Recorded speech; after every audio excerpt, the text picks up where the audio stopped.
Bảo xin được chào mừng quý vị và các bạn. Chúng ta đang cùng đến với chương trình Dã Man Tình Yêu.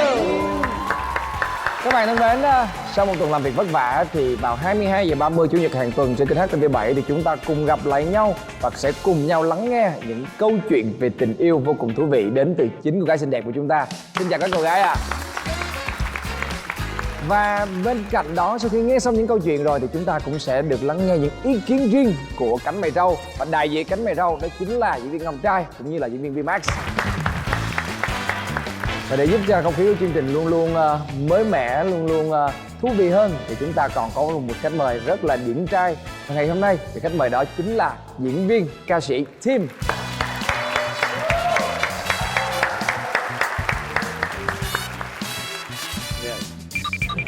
Sao? Đúng rồi đó anh, đúng rồi anh cứ đứng ngay tại đó rồi anh chào người ta thôi. Ok, hôm nay rất là vui khi được tới đây và đặc biệt là khá là rung, cảm giác như là đang đứng trước ban giám khảo, rất là nhiều cô gái xinh đẹp ở đây. Hy vọng là sẽ nghe những câu chuyện của các bạn và chia sẻ cũng như là có những cái ý kiến về những cái kinh nghiệm tình trường đã qua. Hay.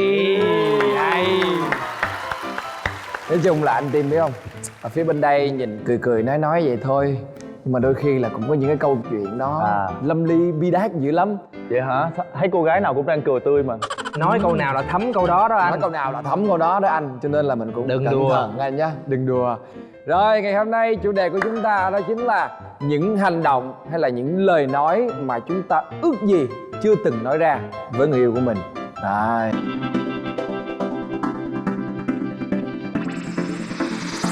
Anh làm cái gì kỳ vậy? Em còn thương người yêu cũ mà. Tôi muốn biết được câu chuyện này là của nhân vật nào ở đây. Đúng tổn thương luôn, tổn thương nặng nề. Chị Mai Phương hả? Wow. Ngày hôm nay gặp chàng hoa lá. Mời chị. Anh chàng nào may mắn vậy? Kể câu chuyện này thấy xấu hổ vậy sao? Không sao đâu chị, ai cũng có một thời mà. Chị với lại cái bạn này thì biết nhau cũng vài lần. Cái đợt đó là vô tình cũng đi diễn chương trình thiện nguyện chung, thì nói chung là nó có nhiều cái tình huống ở trong đó thì bắt đầu mới nói chuyện. Nhưng mà bắt đầu nói chuyện là đúng vào cái dịp mà chị với người yêu chị chia tay, mà chị thì vẫn còn thương người yêu của chị. Thì hai người nói chuyện với nhau thì cái chủ đề nói chuyện thường là nói chuyện về người yêu cũ của chị. Cũng khoảng vài tháng thì đến cái giai đoạn mình sẽ nói những cái chuyện khác nữa, nhưng mà cũng không có nói là gì là mến nhau hay thích nhau cái gì cả. Thì cái này là một buổi tối sau khi mà đi ăn về, cái ở trước cửa nhà, cái thì chào đi vào, cái bạn nói là Phương anh nói em nghe này nè. Cái anh nói, ủa anh nói đi. Không, lại đây anh nói nhỏ nghe này nè. Ủa anh nói gì nói đại đi, nói gì nói nhỏ gì vậy? Cũng kiểu như bán nghi rồi, suy nghĩ gì vậy, nói gì vậy? Không, cái này phải nói nhỏ mới được. Kiểu như vậy á. Thì nói nhỏ hả? Thì cũng được, vậy thôi. Thì khi mà chị đưa nói nhỏ thì bạn hung chị. Cái là chị mới hết hồn. Cái chị đẩy ra cái câu mà không phải là anh làm gì kỳ mà chứ anh bị khùng hả? Em còn thương yêu cũ của em mà. Em còn thương yêu cũ của em mà. Em còn thương yêu cũ của em mà. Em còn thương yêu cũ của em mà. Thì em thấy nó đâu có gì đâu, bồng bột chị, cái đó là phản xạ tự nhiên mà. Thì chị phản xạ tự nhiên thì bởi cái chuyện, nhưng mà thật ra là cũng không phải là còn thương không còn thương, mà là bị tự nhiên mình phản xạ mình nói như vậy á, bị bất ngờ. Thì nói chung là sau đó là quen nhau thì nó cũng hơi bị mệt á. Em thấy bình thường. Thì tại vì nếu mình còn yêu người yêu cũ thì tự nhiên cái bắt đầu mối quan hệ mới thì chẳng khác gì là mình làm cho cái người kia là cứ hy vọng càng nhiều là thất vọng càng đau thôi. Thì chị làm đúng rồi. Mà chị không có còn thương người yêu cũ. Thật ra là chị bị phản xạ, hiểu không? Tức là chị bị bất ngờ, trong đầu là cũng có mến thôi nhưng mà cũng không có nghĩ là sẽ quen hay là nó chưa có cái gì để bắt đầu hết.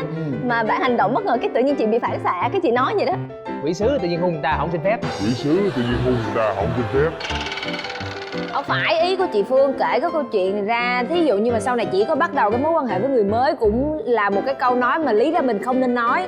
Tại vì mình đã nói là em còn thương người cũ, thì có thể người đàn ông sau này sẽ vịn vào cái đó để nhằn tới nhằn lui và làm khó dễ cho mình. Không, nhưng mà Bảo thấy là khi mà chị Phương biết rằng người con trai đó cũng thích mình thì cũng phải thông cảm là cái hành động đó là cái cách thể hiện cho cái chuyện thích đó, mà chị nói ra như vậy thì đúng là hơi ác, hơi ác.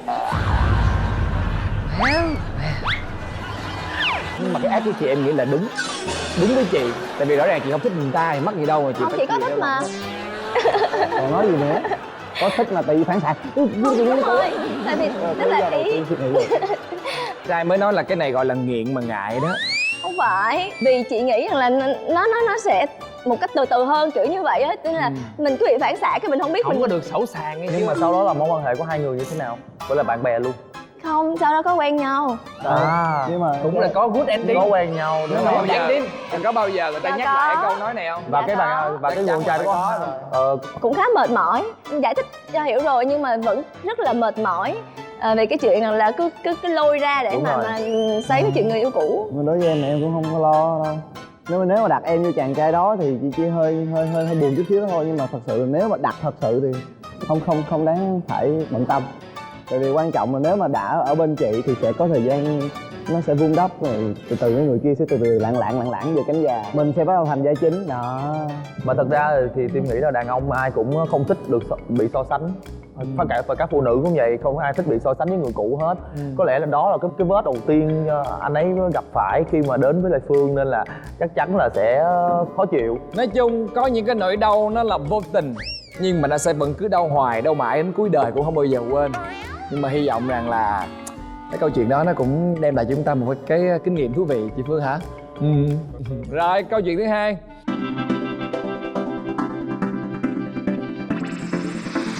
Sao anh mặc đồ hèn quá vậy? Trời ơi. Ai là người trót buông lời? Rồi tôi biết ai luôn rồi. Họ biết ai luôn rồi? Một cô gái. Người ấy. Đâu em đâu? Em giơ Em tay. biết em sai rồi. Anh rất là thấu hiểu luôn, tại vì anh đã từng bị hỏi rồi. Nhưng mà cái câu khác, bạn gái cũ của anh, sao anh mặc đồ bóng quá vậy? Sao anh mặc đồ bóng quá vậy?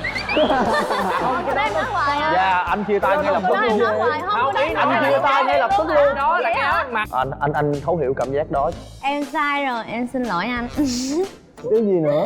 Tại vì vậy nè mọi người hiểu không? Là bữa đó thì bởi em mới nói là đôi lúc em vẫn còn trẻ con mà em nói em không suy nghĩ cái lời nói đó nó là quá đáng hay là gì. Em chỉ đơn giản là tại vì bình thường buổi tối hôm trước thì lâu quá không đi chơi thì xong bạn em mới nhắn là mai mình hẹn hò nha, có nghĩa là thích đi chơi thôi, tự nhiên rủ hẹn hò. Em nghĩ trời ơi hôm nay mai mình phải mặc đẹp, xong kêu là vậy thôi để mai đi quay xong rồi về đi chơi. Thì đi quay xong về mặt vẫn còn make up anh, thế là thấy mặc make up gì mà mặc đồ đơn giản thì kỳ, cái xong nghĩ rủ hẹn hò mình phải mặc đẹp. Thì em cũng mặc đẹp lồng lộn lắm, giày câu có hót đồ lồng lộn lắm, nước hoa là xịt thơm phức luôn. Cái xong bước ra thấy bạn Khoan, anh nghĩ là em đừng kể, em xuống đây đi. Em xuống đây em diễn lại cảnh đó đi, tại vì anh biết rằng là em sẽ bất ngờ lắm nếu mà em có thể diễn lại cái cảnh đó. Anh xuống đây, B-Max. Hả? Ra đây, em thử lại chàng trai đó coi. Sao vậy ta? Sao em hay vậy lắm nha? Sắn quần lên đi mắt, sắn Đây quần nè. lên.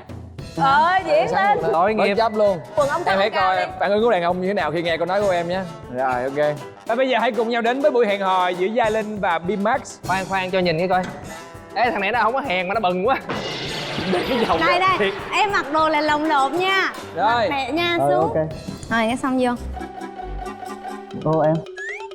xong nay mặc đồ hèn vậy. Ủa là em với hỏi liền vậy luôn á hả?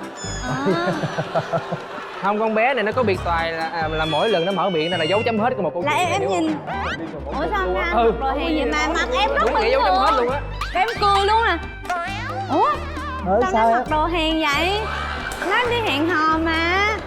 Trời ơi làm người ta thay đồ biết vậy em lúc nãy em mặc đồ ở nhà đi luôn. Dạ, vậy em hèn lắm hả em? Không có bạn trai em làm, bạn trai chỉ nhìn em thôi. Nhìn Và em. nói là thiệt ra bộ đồ này không hẳn là hèn đâu em. Chị nói em vậy thôi đó. Thật ra bộ đồ đó rất là mắc tiền nhưng mà ý của em là em nghĩ hôm nay anh sẽ mặc áo sơ mi, anh mặc quần dài, anh ăn giày, còn ảnh là đi giày Sanan rồi mặc quần lửng á, rồi mặc Trời áo ơi. thun Giống tinh như đồ. mặc đồ đi học thêm Tưởng là người ta mặc sao mà người ta mặc khác ý đó, cái nó chửi người ta liền. Thì không phải là Hay chửi thiệt. mà ý của em là ô đi hẹn hò mình phải sói ca này kia. Cái trong đầu của em đang tưởng tượng bình thường bạn em mặc đồ rất là đẹp và rất là chỉnh chu. Em biết là sao anh kêu em ra, em phải ra là thực hiện lại không? Sao Tại vậy vì anh muốn coi thái độ của em nói câu đó như thế nào. Tại vì nếu như em nói câu đó mà lúc em vui vẻ bình thường kiểu sao anh mặc hèn vui thì không sao, không đến nổi. Nhưng mà tự nhiên kiểu là em nhìn vô mà kiểu Không phải khinh thường anh, cái kiểu Không là thì anh mới muốn coi là thì cái đó trạng thái của em thì như thế xong nào. cái bạn em mới không giận, nhưng mà bạn em hơi buồn buồn á, cái xong rồi cái bạn em nói là bữa sau em đừng có nói vậy nữa nha, tại thiệt ra thì bộ đồ này cũng không phải hẳn là hàng đâu. Xong ảnh nói một cái này thì em mới cảm thấy buồn và em cảm thấy em là người có lỗi. Nó kêu là tại vì áo này là cái áo của mẹ anh mua á.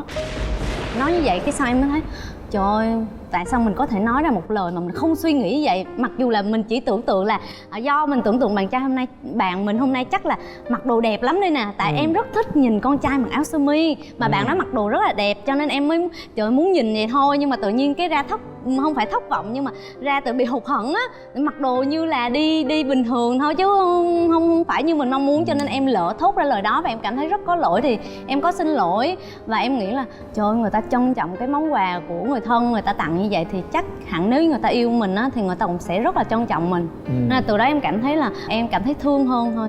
Thật ra anh nghĩ là cái đó cũng hợp với tính cách của em, tại vì em vô tư quá. Mọi người Dạ, thấy đúng rằng là em quá vô tư trong tất cả những cái mối quan hệ của mình, cho nên là đôi khi em nói những cái câu mà không phải là ý nó là như vậy. Dạ. Nhưng mà buộc miệng nói ra thôi, cái miệng nhanh. Ý là hoàn toàn là như vậy luôn á. Không phải hoàn toàn là như vậy. Ý của bé đó là như vậy, nhưng mà bé đó thốt ra liền luôn chứ không có kìm lại được. Trừ điểm thanh lịch. Trừ điểm thanh lịch. Chính xác, chính Đúng, xác. hay quá Ngân ơi. Dùng từ rất chính xác, trừ điểm thanh lịch. Là tại vì á cái tính của em hay giỡn những cái từ, là tại em nghe bạn bè em giỡn như vậy cái em mới học theo, thì em nói vậy thì có lẽ là em học sai từ, thì cái đó em rút kinh nghiệm em không có nói nữa, và em không có nói với bạn em như vậy nữa. Và cho nên là cái đó thì vậy mới nói là những cái từ mà mình không muốn nói ra, và bây giờ Rồi. mình cảm thấy hối hận. Ai cũng có lỗi lầm, biết rút kinh nghiệm là tốt. Ok. Rồi câu chuyện tiếp theo.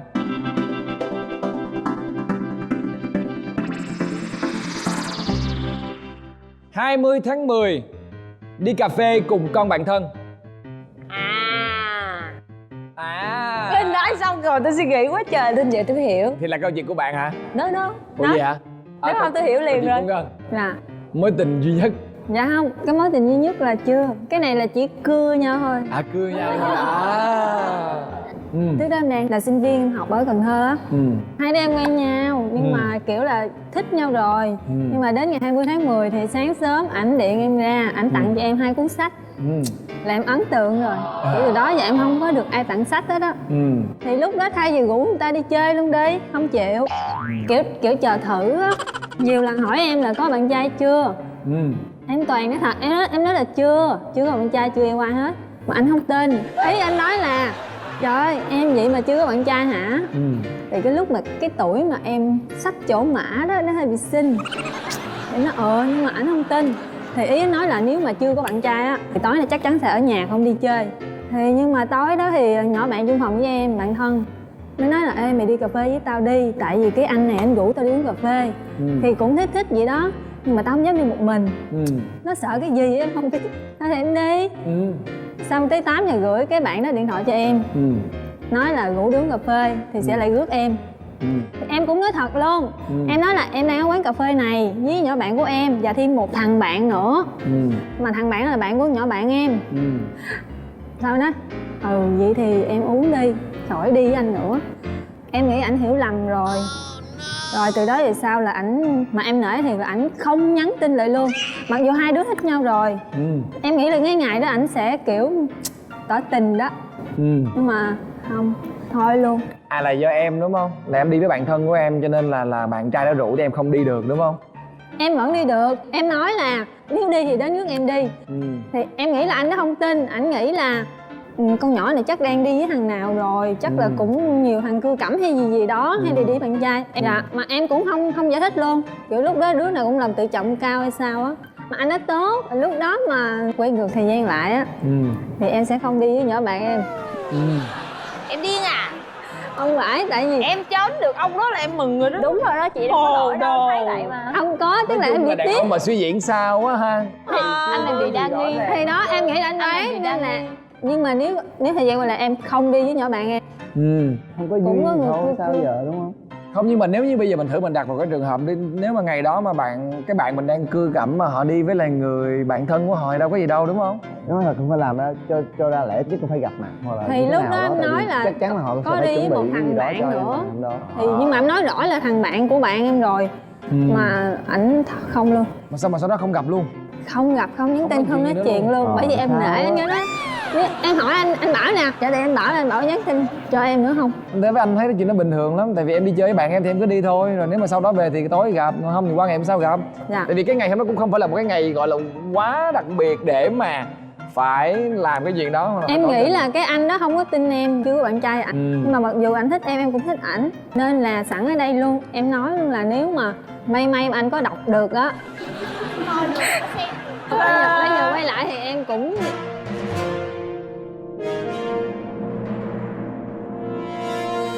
thì cũng được. thì cũng được.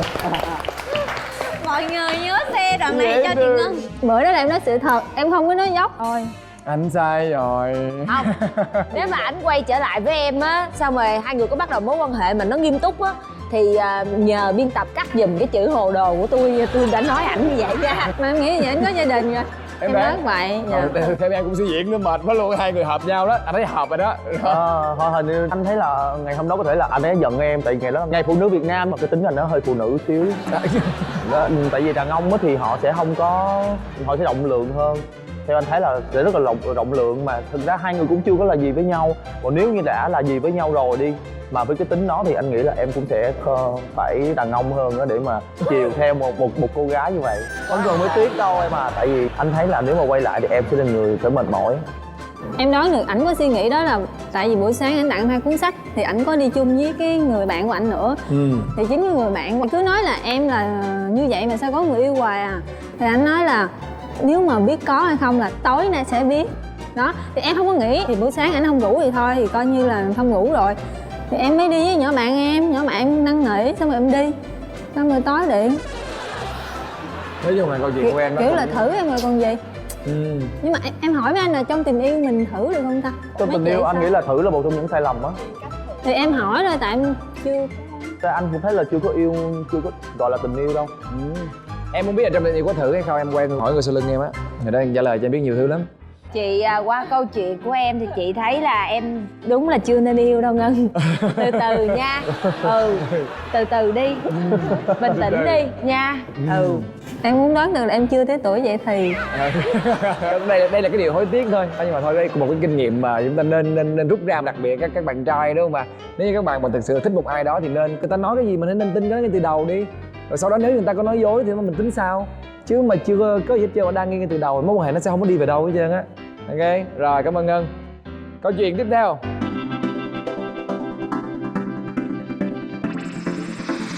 Kể chuyện tình mình cho người thứ ba là ai? Anh thấy em bắt đầu có những câu chuyện thú vị rồi đấy. Mời em. Đây một cái hành động mà nếu như được quay trở lại thì em nghĩ là em sẽ không làm. Nhưng mà giống như là sau cái lần đó thì ngay tại thời điểm hiện tại á thì em đã rút được kinh nghiệm không có làm nữa. Tức là con gái khi mà giận, mình đương nhiên mình giận người đó, mình đâu có muốn nói chuyện với người đó đâu. Nhưng mà cái thắc mắc và cái giận dữ của em thì nó vẫn còn trong em. Cho nên là em muốn được san sẻ cái đó đi bớt thì em sẽ gặp bạn thân để nói với nó là bạn thân mình thì nó sẽ hiểu được con người của mình. Và thật ra đây là nó cũng biết được cái người bạn trai của mình là ai. Nó cũng tiếp xúc và nó cũng hiểu được. Thì em nghĩ là nếu mà mình nói chuyện với họ thì họ sẽ giải được cái khúc mắc. Đôi khi cái người ngoài nhìn vô họ sẽ sáng tỏ hơn là người ở trong cuộc. Thì em nghĩ như vậy thôi. Bây giờ mới thấy lại là may á, là cái người đó là người tốt, họ muốn giải quyết giúp mình. Còn lỡ như đó là một người không tốt đi mà họ muốn châm dầu vô lửa thì sao? Có phải là lúc đó mình đang không được sáng suốt thì biết đâu mình lại càng giận hơn rồi mình bùng nổ hơn nữa. Cho nên là em nghĩ là khi mà suy nghĩ lại về cái hành động này thì em nghĩ đó là một cái chuyện không nên. Vì dù sao cũng là chuyện của hai người thì hai người phải ngồi lại với nhau và giải quyết cái vấn đề đó hơn là đi nói với người thứ ba. Tại sao em lại có cái suy nghĩ rằng là đôi khi người đó có thể là người không tốt? Bạn trai của em là người nói, tại vì khi mà yêu thì tụi em cũng thống nhất với nhau một số chuyện. Chẳng hạn như là khi mà giận nhau thì hai người sẽ trong cái lúc nóng giận á tránh đi kể chuyện của mình với người thứ ba. Là tụi em đã có nói với nhau về cái chuyện đó. Bạn em là một cái người từ đó tới giờ mặc dù em làm lỗi hay em giận em như thế nào đi chăng nữa cũng không bao giờ kể cái câu chuyện giữa em và bạn ấy cho bất cứ ai nghe hết. Là người đàn ông họ không có đi nói ra, thì bạn em cũng nói là anh không bao giờ làm cái hành động đó. Mà em cảm thấy là em làm cái hành động đó thì có lợi ích được cái gì hay không, mà tại sao em lại đi kể chuyện của mình cho người khác nghe.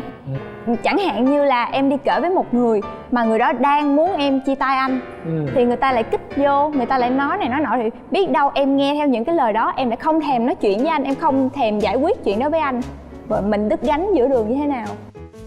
Các cô gái thấy cái điều này nó có hợp lý hay không, thỏa mãn hết? Nhã thì Nhã nghĩ là một khi em đã tin thì hãy kể, không tin thì đừng kể.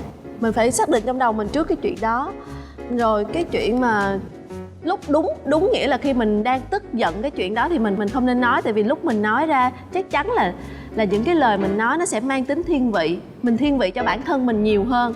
Thì cái người bạn nghe họ cũng sẽ đưa ra lời khuyên mang tính thiên vị luôn, nếu họ tốt với em. Cho nên chị nghĩ là thật ra khi mình buồn mình có thể đi tỉ tê tâm sự, nhưng mà phải ở trong một cái trạng thái nào thì cái đó mới là điều mình phải suy nghĩ. Không, tại vì thật ra cá nhân Bảo thấy là các bạn nữ á nha, khi mà buồn chuyện tình cảm rồi nó hay rủ bạn bè đi chơi rồi nói chuyện về cái chuyện đó lắm. Rồi á, như Nhã thì Nhã phải tìm hiểu cái chuyện đó trước. Bản thân Nhã không giải quyết được á thì Nhã mới kể, nhưng mà Nhã chỉ kể với 1-2 người mà Nhã cho là Nhã tin và Nhã nghe được thôi. Em cũng có một câu chuyện giống như chị Linh luôn. Em cũng tin, em coi bạn nó là bạn thân. Em cũng kể chuyện cho người thứ ba, đó nghĩa là bạn em. Kể xong thì đâu khoảng sau một ngày là bồ bạn đó biết, xong rồi bồ em biết luôn. Mọi người xung quanh đều biết câu chuyện của em, nên là em kể cho một người nghe mà cuối cùng câu chuyện nó thành quá trời người biết luôn. Nên là em mới tức khi mình coi bạn đó là bạn thân mình tin á. Ai ngờ mình cũng hứa mày đừng có kể với ai, với tao mày biết thôi. Xong rồi em mới hỏi, em gọi điện nó hỏi: ủa sao mày lại nói cho bồ tao nghe, nói với bồ mày nghe? Cái nói tại tao thương mày, tao muốn tìm hướng giải quyết. Cái này không đúng thời điểm để mày nói đâu. Xong đó tự nhiên giận em rồi đổ lọ lại hết cho em. Em cũng hối hận khi kể cho người thứ ba nghe. Là em có một cái kinh nghiệm là em hối hận khác với Linh chút xíu.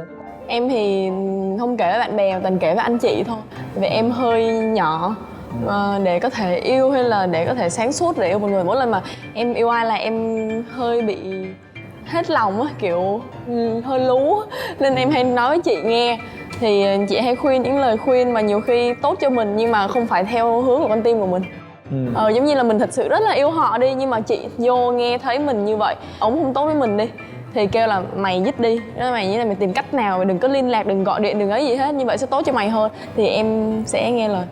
Mặc dù rất là yêu nhưng mà vẫn sẽ nghe lời, tại vì cuộc sống em còn nhiều cái để em có thể, để em tiết kiệm thời gian để em có thể đi một cách đúng đắn hơn, không bị tốn thời gian vào những cái nó làm hại bản thân mình. Thật cứng. Em không làm được rồi đó.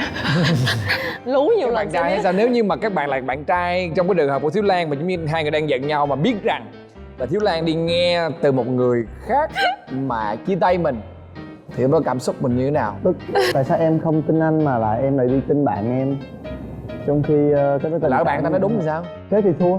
Thua thôi. Thì em nên nghe lời chị em. Thì đúng, chính xác. Nhưng mà nếu mà đổi ngược lại, nếu anh một người thật sự yêu một cách chân thật và đàng hoàng, và em lại đi nghe một cái người khác nói về anh, rồi xong em lại đối xử với anh như vậy thì buồn chớ. Chứ nói gì nữa giờ, buồn. Nó nhiều trường hợp lắm. Thật ra thì cái việc chia sẻ này đó là một nhu cầu của bất kỳ ai khi mà gặp vấn đề trong cuộc sống, không phải trong tình yêu đâu mà trong tất cả vấn đề luôn. Anh cũng từng như vậy rồi. Và cái rút ra kinh nghiệm của anh á, việc chia sẻ của mình á, phải tùy người, tùy thời điểm. Tại vì nếu mà những người bạn bình thường á, thì cái phần giúp cho mình rất là ít. Nhưng mà nó sẽ thành những câu chuyện phiếm cho người ta khi mà người ta gặp gỡ bạn bè khác, hay là trong những cuộc vui chơi của người ta. Còn cái việc giúp ích lại cho mình thì rất ít.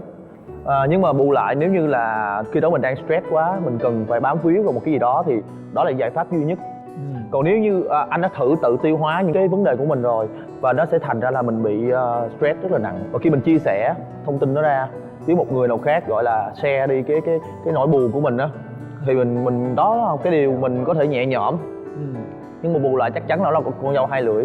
Phải sẵn sàng cái tinh thần là cái câu chuyện đó nó sẽ đi theo một cái hướng là có thể là tao thao thức bạn.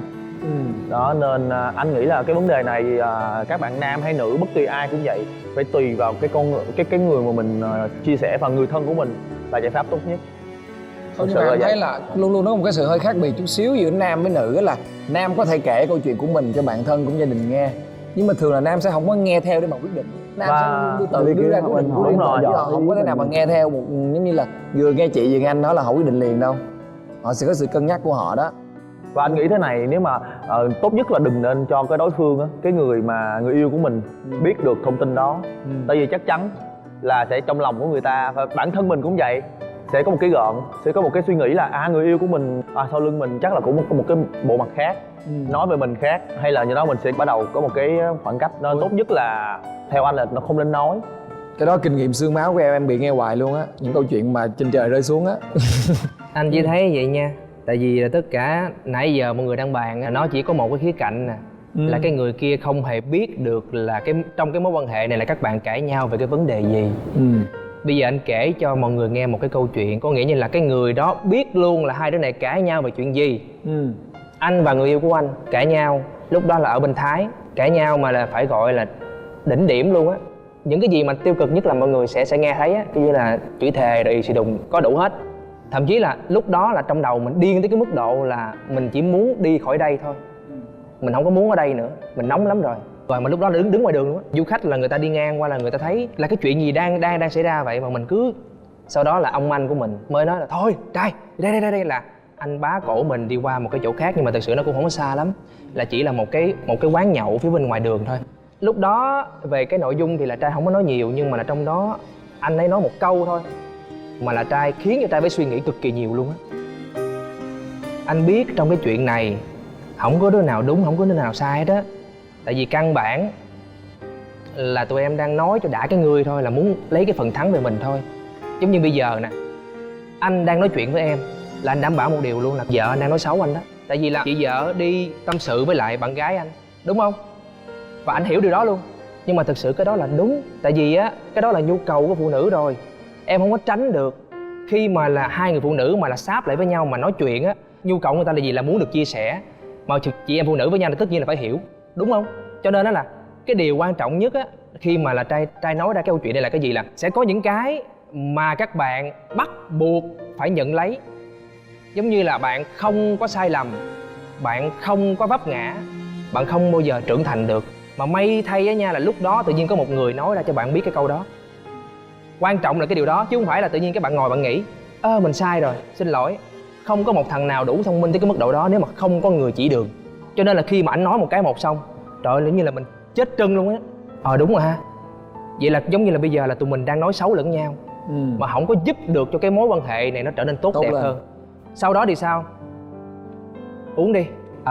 Uống xong cái bên kia gọi liền, đá đâu ạ? Thì lúc đó là sao? Nếu như mà mình vẫn chưa hiểu thì mình nói là ủa tôi đâu kệ tôi. Nhưng mà anh đá đâu ạ? Sao đi nãy giờ chưa về? Đang về nè. Từ từ đi. Là tự nhiên mọi chuyện nó sẽ được dễ dàng lắm luôn. Đó. Thì sau này nếu mà bạn có yêu và bạn có phải gọi là đặt nặng về cái tình cảm đó, thì mình nên bớt vô tư lại tí xíu, nghĩ cho đối phương nhiều hơn. Biết đâu được tình cảm nó đâm chồi nảy nọc thì sao, đúng không? Đồng ý.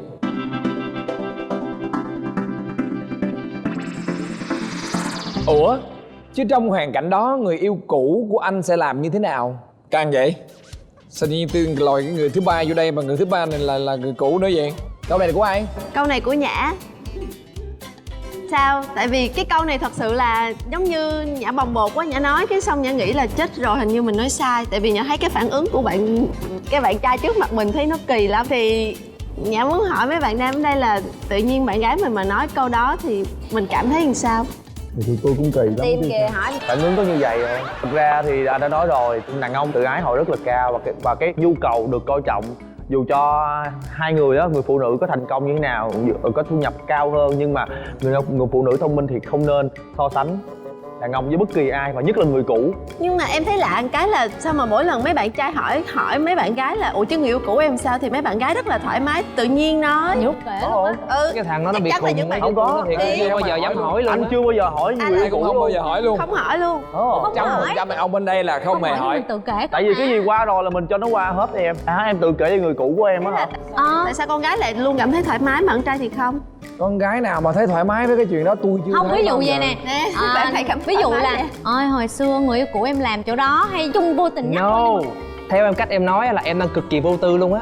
Mà hồi nãy anh nói là sao, là các bạn bớt vô tư đi, tại vì các bạn bớt vô tư thì các bạn mới nghĩ cho người ta được. Không, về trường hợp của Trinh vậy, Trinh không vô tư, nhưng mà thật sự hiện tại bây giờ có rất là nhiều các vấn đề Trinh rất là muốn nói, nhưng mà đó vì Trinh không vô tư nữa nên Trinh không thể nói được. Bây giờ các bạn nam có thể hiến kế cho Trinh. Nghĩa là thật sự mình muốn có những điểm mình cảm thấy bạn trai hiện tại của mình không bằng người yêu cũ thật.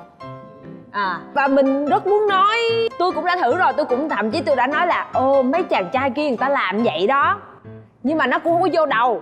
Thí dụ như mà lỡ mà mình mở miệng ra mình nói bạn trai cũ mình nói như vậy á, thì chắc là các anh có nghĩ là sẽ phản ứng lại theo hướng tích cực được hay không? Được hết á, nhưng mà là trong cái vấn đề này thì Trinh phải là một người cực kỳ tinh ý luôn. Có nghĩa như á là không phải là mình nói thẳng vấn đề, mà là mình phải hơi khoe khoé tí xíu. Nếu như đặt trường hợp cái người bạn trai của Trinh á là một người có lòng tự trọng cao, thì bằng mọi giá là mình không được vô thẳng vấn đề. Tại vô thẳng vấn đề là mình khơi ngòi liền đó. Mình cứ nói mé mé thôi, và đặc biệt là mình đừng nói là cái người kia, cái người nọ là gì đó. Chỉ cần nói đơn giản thôi là em nghĩ rằng anh làm cái này nó sẽ tốt hơn cho anh. Chỉ cần đúng một câu đó thôi. Nếu như đó là một người đàn ông có cái chí tiến thủ, có nghĩa như là muốn tốt hơn trong mắt của mọi người, và quan trọng hơn là trong mắt của người phụ nữ của mình á, thì là người ta sẽ hiểu hiểu rồi đó, vậy để tôi làm. Còn nếu như mà tự nhiên nói xong cái đó, ủa em đang coi thường ảnh hả? Vậy là cuối cùng là em yêu anh hay là hay là yêu tiền của anh hay là yêu gì đi? Không, em yêu anh là bởi vì em nghĩ rằng anh là một người có ý chí tiến thủ. Còn nếu như là một thằng không có chí tiến thủ thì yêu làm cái gì? Thì lúc đó nếu như mà là cái người bạn trai đó vẫn giữ cái quyết định của mình thì thôi bỏ giùm cái, tại vì là cái người đó không bao giờ nên việc đâu, tại vì người ta không biết tiếp thu. Thật ra cái vấn đề này nó không có đúng với chủ đề, nhưng mà sẵn tiện ở đây thì phải nói luôn là khi mà Trinh muốn cái điều đó đó, là Trinh phải nghĩ tới cái chuyện là Trinh muốn tốt cho người ta đó, chứ Trinh không có thể nào mà Trinh nghĩ là Trinh muốn người ta giống với người cũ được. Đó, ý là như vậy, đúng không? Cái suy nghĩ khác nhau hoàn toàn, là phải tinh ý, đúng không? Khi Trinh nghĩ cho người ta là Trinh nghĩ đúng, còn Trinh nghĩ là Trinh mong muốn là người ta giống người cũ là sai.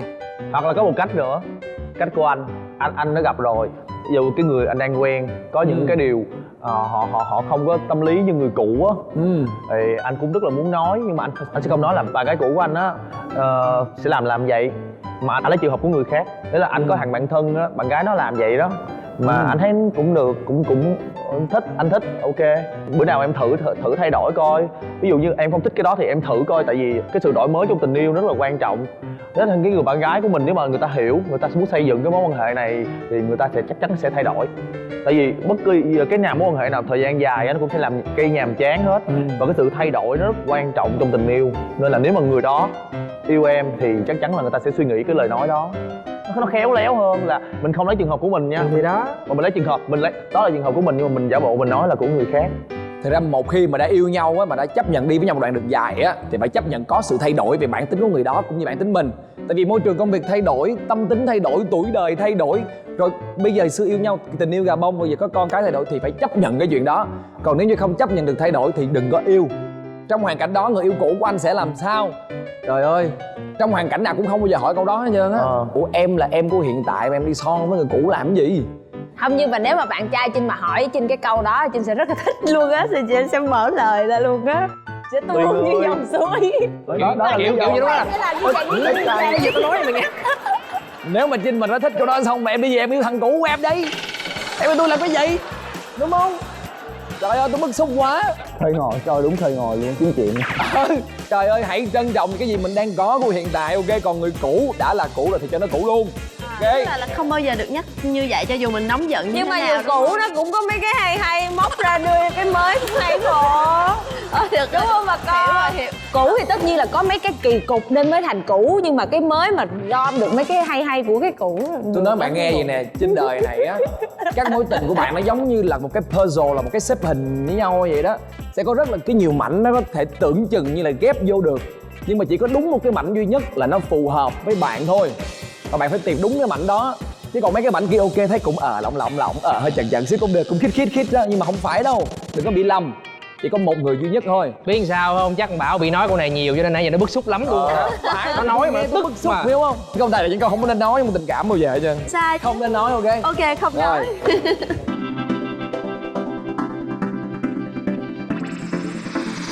Anh không xứng đáng được hạnh phúc. Đây là câu của ai? Ôi trời ơi. Ui cạn lời với Trinh. Ôi ngôi sao đêm nay à. Ủa anh không xé được hạnh phúc gì sao còn kêu người yêu của hiện tại giống người yêu cũ làm gì? Mà nói tôi nghe coi. Làm gì la, tôi giữ giờ cái đó chuyện cũ rồi. Hồi xưa tôi còn ngây ngô. Trời ơi, tôi còn có nhiều câu mà nó thiên về tâm linh và thiên về nguyền rủa người ta nữa. Ok. Em sẽ nguyền rủa từng ngày của anh cho tới cuối đời. Anh không xứng đáng là hạnh phúc, không một ngày nào anh được hạnh phúc. Yên tâm luôn, một cái người mà sinh nhật bạn trai còn quên thì mình sẽ quên chuyện đó. Cái chuyện đó cũng hay lắm. Tại vì Trinh có nói về cái mối tình 6 năm của Trinh á, mối tình đầu rất là đẹp. Thì nó kết thúc một trong những lý do đó là vì Trinh ngoại tình. Trinh ngoại tình với cái anh này nè. Cái anh không xứng đáng là hạnh phúc này nè. Cái lý do mà Trinh bỏ cái mối tình 6 năm được là tại vì cái anh này ảnh quyết liệt, ảnh rất là romantic. Ảnh có thể nói với Trinh là anh đâu cần cái gì của em đâu, anh không cần một cái vị trí nào hết, anh chỉ cần em cho anh được ở bên em được rồi. Có nghĩa là một người cuồng nhiệt đến như vậy á. Vậy mà sau cái câu mà Trinh nói á, lúc đó Trinh giận quá, một cái chuyện nhỏ nhặt lắm, Trinh giận quá, Trinh nói anh không xứng đáng có hạnh phúc, đổi thái độ 180 luôn. Hiểu không? Hiểu. Có nghĩa là họ tổn thương hay họ giận gì tới mức độ Trinh đang từ là một bà hoàng đó trong lòng của người ta, cái tự nhiên người ta đối xử với Trinh mà gọi điện không bắt máy, bật vô âm tính rồi này nọ. Trinh tới nhà, Trinh giải quyết, Trinh giải thích, Trinh khóc lóc thế này thế kia, hết luôn. Và kể từ đó Trinh mới là người không xứng đáng có hạnh phúc. Và Trinh phải trả giá mấy năm sau. Trinh rất là đau khổ nên từ đó trở đi Trinh không dám nguyền rủa ai nữa hết. Và câu chuyện của em hết rồi.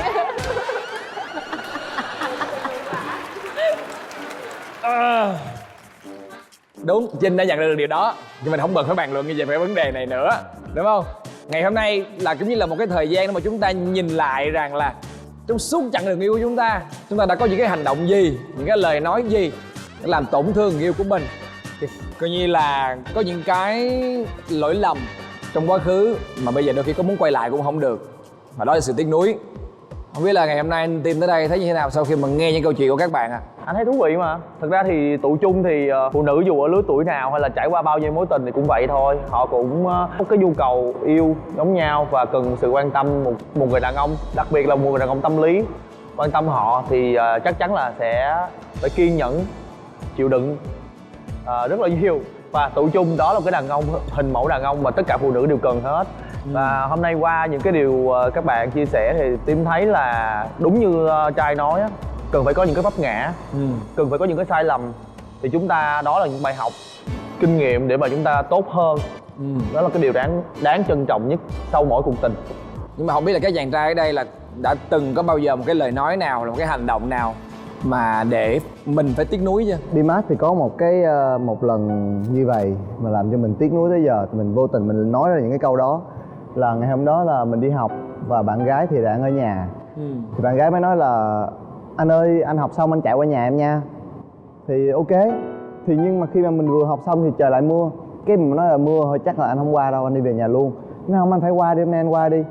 Chứ em không chịu, muốn qua liền. Xong mình nghĩ là chắc là sẽ có một cái vấn đề đó nó ghê gớm lắm, mình mới mặc áo mưa mình chạy qua tới, tại vì cũng xa, từ quận 1 tới quận 11 lận. Thì khi đến nhà thì lại đưa một cái hộp quà. Thì mình là có quà hả? Thì mình mở cái hộp quà đó ra là một món đồ chơi. Thì mình nhìn cái món đồ chơi đó mình thật sự không có thật sự cô nói là là chỉ có một món đồ chơi vậy thôi mà em bắt anh dầm mưa chạy qua đây á hả? Xong mấy cô bé đó im xong cái đi thì mình cầm cái món đồ chơi mình vẫn nhìn, mình ủa này là gì ta? Cái mình mới sực nhớ ra là khoảng rất lâu rồi mình vô một cái quán trà sữa, thì quán trà sữa nó có trưng cái món đồ chơi đó. Tại vì cái món đồ chơi đó là nó là những cái que mà khi mình ịnh cái tay vô á thì những cái que nó sẽ đi vô những cái chỗ trống như vậy, và khi mình dở ra thì sẽ lưu lại cái bàn tay của mình. Thì mình mới nhớ là là hồi đó mình đã từng cầm cái món này lên, mình nói mình thích. Cô bé nhớ và cô bé chuẩn bị cho mình. Thì mình cảm thấy cái câu nói cái món đồ tào lao như vậy thì mình cảm thấy nó rất là đau đớn cho cô bé, cho nên là mình cũng hối hận lắm. Cái đó hối hận đó, mình không biết quý trọng cái tình cảm ta dành cho mình đó. Thiệt luôn. Rồi, anh trai. Bản thân anh á đã nói rất nhiều điều mà thậm chí là bây giờ mà anh nhìn lại đúng cái hình ảnh của anh lúc đó là chỉ muốn tán vô mặt nó thôi. Tại sao mày có thể nói là được cái điều đó? Nhưng mà thực sự cái sự tiếc nuối nó chỉ đơn giản điều thôi là mình cảm thấy mình như là người thắng cuộc. Còn cái đối phương lại rơi lệ là mình đã là tiếc nuối rồi đó. Tại vì là mình đã làm cái gì sai rồi. Chứ thực sự là các bạn tranh cãi được cái gì? Không được cái gì hết. Ngoại trừ cái việc đó là tao đúng mày sai. Nhưng mà được gì? Cuối cùng á là cái chuyện tình đó nó cũng kết thúc. Và thường là các bạn sẽ dựa vào cái lý do đó để mà trở nên hận đối phương. Phụ nữ hận đàn ông, rồi đàn ông hận phụ nữ. Là cuối cùng tự nhiên cái hận nhau hoài mà nó không được cái gì hết trơn trọi.